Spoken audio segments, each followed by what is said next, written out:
And now check out this gorgeous shot, Crystal Mountain.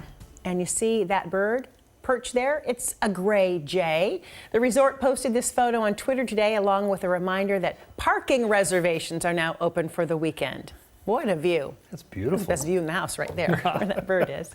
So it was clear at Crystal today, but that was not the case across all of the Puget Sound region. It was fog. No, in fact, it was a little bit unusual today in the sense that some of us saw a sunset, some of us didn't, and it really had a lot to do with your proximity to the Puget Sound today. Many of us still socked in the afternoon hours, but the coast and the mountains were absolutely spectacular today. Speaking of the mountains, it's been a minute since we've got any fresh snow up there. That'll change this weekend. We're tracking a system moving in that looks like it's going to get the flakes flying late Saturday night into Sunday. I'll give you the details on that coming up in a moment, but the big story for now continues to be the fog. Dense fog advisory in place for the entire Puget Sound region until at least noon tomorrow. And case in point, this is PAINE Field. We can't even see it. Can't even see the blue lights in the foreground there. You can see a couple cars there in the immediate foreground. Meanwhile, SeaTac not doing too bad. Visibility here is about 5 miles. So again, planes are landing and taking off, but check with your carrier before you head out there just in case you don't want to take a wasted trip to the airport.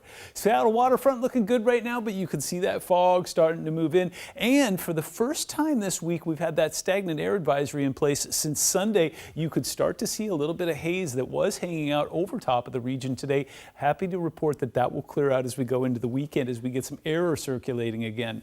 Not a whole lot of circulation right now coming in from the north, about 7 miles an hour, making the water glassy right there. And it's chilly out there. Humidity back up to 93% after dipping into the low 70s earlier this afternoon.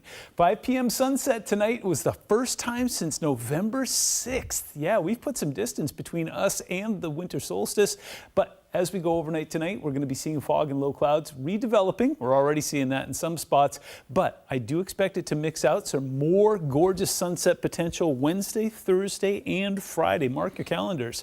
Low-level rain and mountain snow will return this weekend. We're going to see snow levels plunge down to about 2,000 feet, so hoping for a nice shot in the arm for the resorts. Again, not anything that's going to be stormy, but just kind of restarting winter a little bit.